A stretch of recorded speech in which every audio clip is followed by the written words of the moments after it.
want to give you guys my three guys, and I may add in another one that I would like for those boys to pretty much have another excellent season.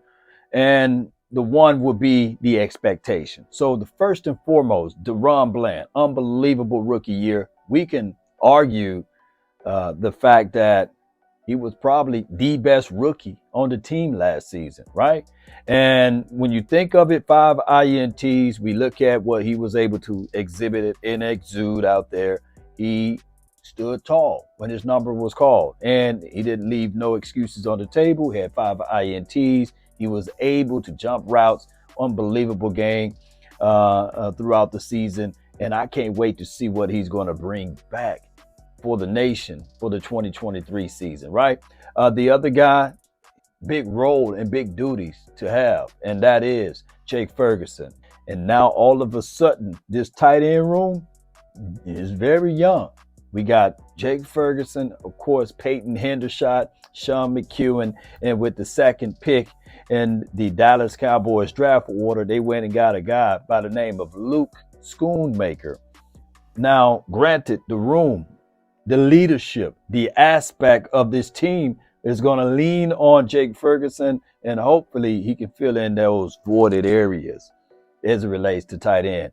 And Schoonmaker, we don't have to rush him, right? That's the whole flow of things. We leaning on high ceiling aspect out of Jake Ferguson, and of course, Peyton Hendershot.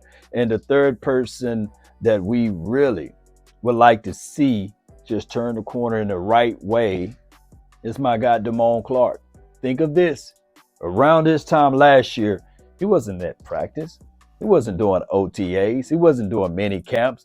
He was not really being a full participant in Oxnard, right? They had bubble wraps on this guy, right? So everything that we saw from Damone Clark was a plus.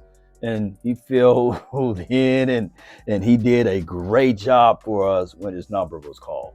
And now we're going to expect for him to do better, right? Even more. And granted, it's not to take away from anybody else, but when he was out there, hey, he showed us some good promises. So hopefully those three guys, the Cowboys, can look back at and say, yeah.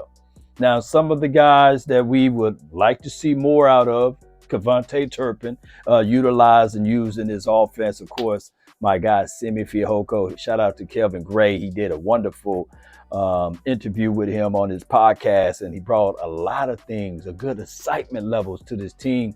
About this team, about the coaching staff, and how they are so ready to bring forth some of that good stuff on the offensive side. So I can't wait for that, Cowboy Nation. And another guy that we all can't wait to see, not just Deuce Vaughn from a rookie perspective, but it's Tony Pollard, because now he's going to have a bigger role too. So we got a lot of guys with bigger roles. One being Jake Ferguson, two being Tony Pollard. And I'm quite sure Tony Pollard, if everything checks out, he'll be ready for it. Cowboy Nation, post me your three guys that you can't wait to see.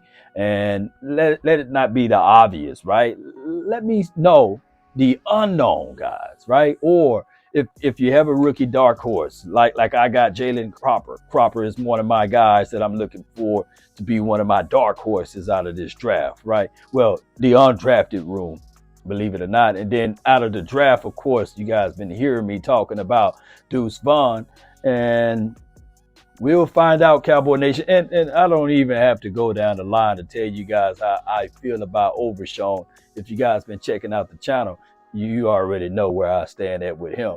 Cowboy Nation, post me your thoughts, post me your concerns down below. That's been my time. I really thank you all for yours. And remember, you're listening to nothing but the best. Go Cowboys.